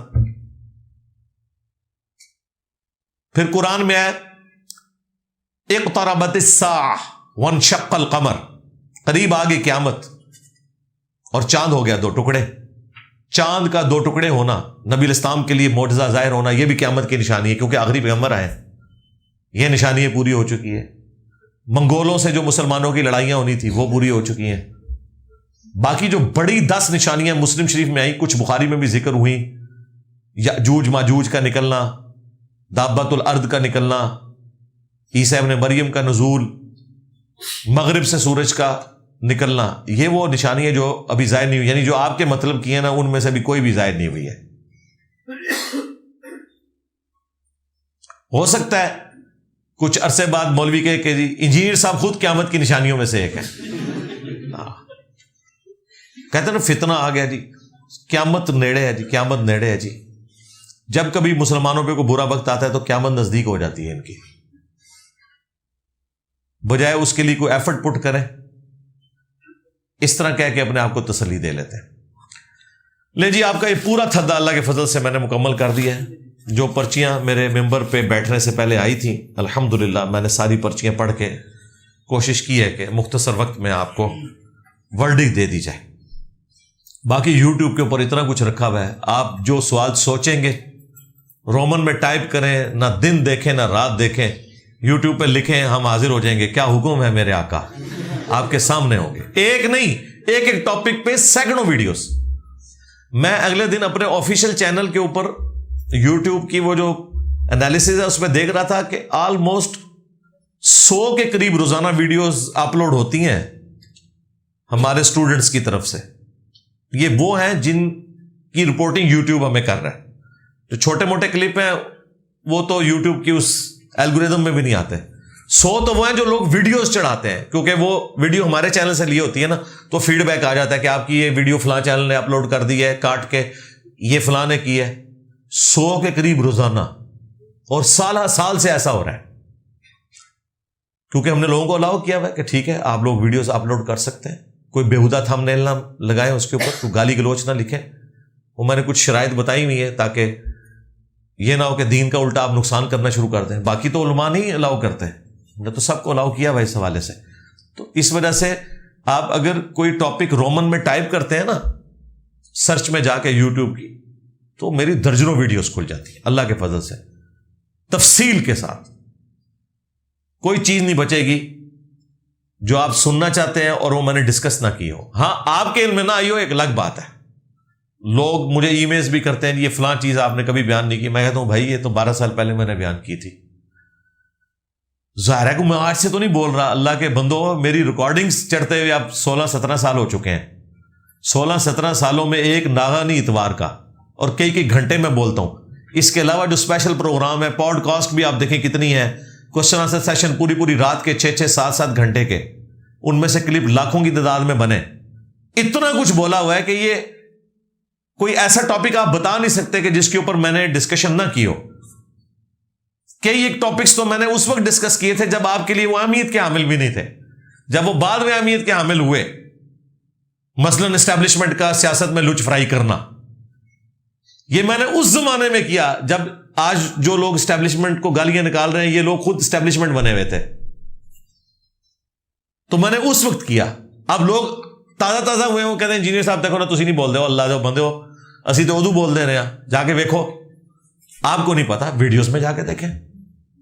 یہ ضرور ہوتا ہے کہ جب میں کوئی ٹاپک کلوز کر دیتا ہوں نا تو اسے پھر بسا اوقات بار بار ڈسکس کرنے کی ضرورت نہیں رہتی. جس طرح اب آلموسٹ 7-8 مہینے ہو چکے ہیں, بلکہ آلموسٹ آپ کے پچھلے محرم سے لے کے ابھی تک, یہ محرم آنے والا ہے, 10-11 مہینے ہو گئے. میں نے کربلا سے متعلق چیزیں, حضرت معاویہ سے متعلق چیزیں رضی اللہ تعالیٰ عنہ ڈسکس ہی نہیں کی ہیں. جو کنفلکٹ ہے, جو کبھی کبھار کوئی حدیث آ جائے علیحدہ بات ہے, ایز اے ٹاپک نہیں ڈسکس کیا, اس چیپٹر کو کلوز کر دیا ہوا ہے, کیونکہ اتنا کچھ ریکارڈ ہو چکے اب ضرورت ہی نہیں.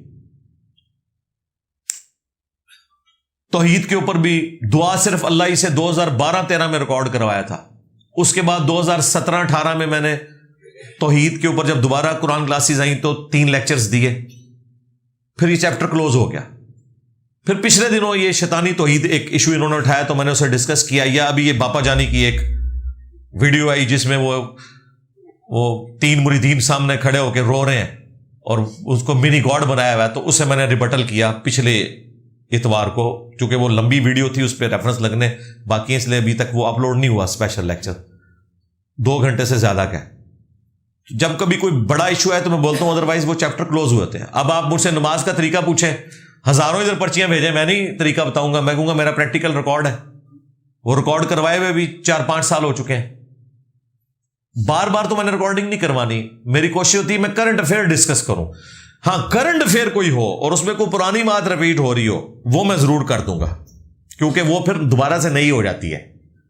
دیکھیں قصہ آدم اور ابلیس قرآن میں 1 دفعہ آنا کافی تھا, 7 دفعہ آیا, کیونکہ ان 7 صورتوں میں ضرورت پڑی کہ اس بات کو دوبارہ سے ذکر کیا جائے. اس طرح کرنٹ افیئر میں جہاں کہیں ضرورت پڑتی ہے نا, پھر میں پرانی باتیں بھی ریپیٹ کر دیتا ہوں یاد دہانی کے لیے. جب کبھی کوئی مولوی میرے اوپر کلپ بنائے گا صراط الذین انعمت علیہم کہہ کے, تو میں پھر صراط الذین انعمت علیہم کی بنیاد کے اوپر ان کے بابوں کا پوسٹ مارٹم کروں گا, اور ظاہر ہے اس میں پھر میں وہی باتیں کروں گا جو کرتا ہوں. نئے دلائل تو میں نے کوئی نہیں رکھنے, میں نے تو وہی دلائل رکھنے ہیں جو قرآن و سنت میں ہے, خود سے بنا کے تو نہیں رکھنے. اس طریقے سے اگر کوئی گستاخی ہائی لائٹ ہوگی تو میں پھر اس کے اوپر جب بولوں گا تو پھر گستاخانہ عبارتیں ڈسکس کروں گا. یہ میری مجبوری ہے کرنٹ افیئر کے طور پہ, کیونکہ کرنٹ افیئر لوگ سننا چاہتے ہیں. آپ ہر تیسرے چوتھے دن کوئی بندہ مار دیتے ہیں گستاخی کے نام کے اوپر, توہین مذہب کے نام کے اوپر, تو پھر میری مجبوری ہے بھائی کہ میں نے گستاخانہ چیزوں کے اوپر بولنا ہے. اور توہین مذہب کے نام کے اوپر جو آپ ایک دوسرے کا گلا کاٹ رہے ہیں, میں نے آپ کو بتانا ہے کہ بھائی آپ غلط کر رہے ہو. کرنٹ افیئر پہ میں اس لیے بولتا ہوں کہ وہ لوگ بھی سن لیتے ہیں جن کا دین سے کوئی انٹرسٹ نہیں ہوتا, اور وہ اس ایک ٹاپک کے اوپر بات سن رہے ہوتے ہیں, انہیں پتہ چل جاتا ہے. آئے دن آپ کے مولوی جب منہ کالا کریں گے مدرسوں میں, تو میں یہ نہیں کہوں گا میری فلاں ویڈیو دیکھ لیں, اس میں نے منہ کالا کرنے کے فضائل بیان کیے. میں دوبارہ سے آڑے ہاتھوں لوں گا, کیونکہ پوری نیشن اس وقت اس ٹاپک کو سن رہی ہے. انہوں نے میری وہ پرانی ویڈیو نہیں دیکھی ہوئی, میں دوبارہ سے اسے ڈسکس کروں گا. ٹھیک ہے, کیونکہ یہ موقع ہوتا ہے کہ جب کسی کا انٹرسٹ ڈیولپ ہوا ہوتا ہے تو آپ بولتے ہیں تو بات اثر کر جاتی ہے. یہ اقرار نے جب ایشو اٹھایا شف سرکار والا, تو میں دوبارہ سے بولا, حالانکہ میں جتنی باتیں اس میں کر رہا تھا میں نے مختلف اوقات میں ریکارڈ کروائی تھی, لیکن مجھے پتا تھا کہ یار یہ اچھا موقع ہے, میں بابوں کا پوسٹ مارٹم کروں, لوگوں کو پتا چلے کہ اللہ کے بندو یہ تو کسی نومولود بچے کا خطرہ نہیں کر سکتے, یہ روحانی آپریشن کہاں سے کریں گے. تو وہ دیکھیں وہ ویڈیو پھر لاکھوں میں چلی گئی, لوگوں کو پتا چلا, دماغ کھلا. تو مجھے تلاش ہوتی ہے ہر ہفتے کہ کوئی ایسی چیز پبلک میں مذہبی خبر کے طور پر آئے اور میں اسے ڈسکس کروں, اور اس کی بنیاد کے اوپر میں آپ کو دین کی وہ باتیں بتاؤں جو آپ کے علم میں اگر پہلے نہیں تھیں تو آپ آ جائیں, اور اگر پہلے تھیں تو دوبارہ سے تازہ ہو جائیں, اور آپ کو ایک موقع مل جائے دین کی دعوت پیش کرنے کا. جب یہ اقرار نے سارا مسئلہ اٹھایا ہوا تھا, پھر ہر بندہ انٹرسٹ لے رہا تھا کہ کیا یہ بزرگ بابے اس طرح کر سکتے ہیں, یہ کرامت کیا ہوتی ہے فلاں. پھر میں نے بتایا کرامت کیا ہوتی ہے, ایلوژن کیا ہوتا ہے, استدراج کیا ہوتا ہے, معجزہ کیا ہوتا ہے, اور یہ فراڈ جو انہوں نے مچایا یہ کیا ہے, اور جو یہ قرآن و سنت سے غلط دلائل پیش کرتے ہیں اپنے بابوں کے حق میں, یہ جو آپ کو دھوکہ دیتے ہیں یہ کیا ہے. پھر وہ بندہ جس نے آج سے پہلے یہ بات نہیں سنی ہوتی اس کے علم میں آ جاتی ہے. ابھی اس ہفتے اور بھی کئی چیزیں تھیں, لیکن چونکہ ہمارے پاس اب ٹائم مینج کرنا مشکل ہوتا ہے, اس لیے میں ایک کرنٹ افیئر ہی ایک دفعہ ڈسکس کروں گا ایک ویک میں. اس ویک میں ایک دو اور کرنٹ افیئر تھے, وہ میں اگلے ویک کے لیے اب ٹرانسفر کر رہا ہوں. اگر خدا نہ خواستہ کوئی اور بڑا مسئلہ نہ کھڑا ہو گیا تو پھر وہ اس سے اگلے چلا جائے گا. یوں کرتے کرتے بعض اوقات زیادہ امپورٹنٹ چیز کو میں پہلے ڈسکس کر لیتا ہوں, جس کو مجھے انداز ہے کہ اسے پینڈنگ میں ڈالا جا سکتا ہے, اس کو میں پھر بعد میں ڈسکس کرتا ہوں. ابھی بھی کئی ایک ویڈیوز پڑی ہوئی ہیں. ایک دعوت اسلامی کے مفتی نے باقاعدہ بابت شاہی کوئی نہیں اس کے اوپر پورا پروگرام کیا ہے مدنی چینل کے اوپر. میں نے پوری اس کی تیاری کی ہوئی ہے, 1.5-2 گھنٹے کی ویڈیو. میں نے اس کی طبیعت صاف کرنی ہے, اگرچہ میں پہلے کر چکا ہوں, لیکن اب موقع ملے گا مدنی چینل پہ مجھے ڈسکس کیا تو میں پھر اس کو جواب دوں گا, کیونکہ یہ ایک اچھا موقع ہوتا ہے ان لوگوں تک بات پہنچانے کا جو اس وقت سننا چاہ رہے ہوتے ہیں, پہلے اس کو ٹاپک نہیں بنا رہے ہوتے. کرنٹ افیئر جو ہے نا وہ ہماری انشاءاللہ تعالی ساتھ ساتھ ہوگی. باقی یہ جو لوگ گلا کرتے ہیں جی کرنٹ افیئر اپلوڈ ہوتا ہے تو باقی ویڈیو لیٹ کیوں آ رہی ہے, باقی ویڈیو میں ظاہر ہے وہی باتیں مختلف انداز میں مختلف لوگ پوچھ رہے ہوتے ہیں, اس لیے ہم وہ مجلس تھوڑے عرصے بعد اپلوڈ کرتے ہیں, جو ترتیب میں ہم نے ہفتے میں ایک مجلس اپلوڈ کرنی ہوتی, ورنہ لوگ اکتا جاتے ہیں. یہ بعض لوگوں کو چینلز کا شوق ہے, روزانہ 3-3 4-4 ویڈیو چڑھاتے ہیں. ہمارے تو آفیشیل چینل سے 2 یا 3 دن, بعض کا 4 دن کے بعد ایک ویڈیو اپلوڈ ہوتی ہے. زبردستی تو نہیں کرنی, اتنی ویڈیوز اپلوڈ ہے, پرانی ویڈیوز دیکھیں. پھر ایک ویڈیو ہماری 1 گھنٹے 2 گھنٹے 3 گھنٹے کی ہوتی ہے, تسلی سے اسے دیکھیں, اس کو سمجھیں. میرا نا 3 دن چاہیے آپ کو وہ ساری گفتگو سمجھ کے اس کے نوٹس بنانے کے لیے. یہ ضروری نہیں کہ ہم روزانہ کوئی ایک چھوٹا سا کلپ چڑھا دیں. چھوٹے کلپ جو ہیں وہ ٹک ٹاک پہ انسٹاگرام پہ ہی اچھے لگتے ہیں, مزے لینے کے لیے, میمز کے لیے.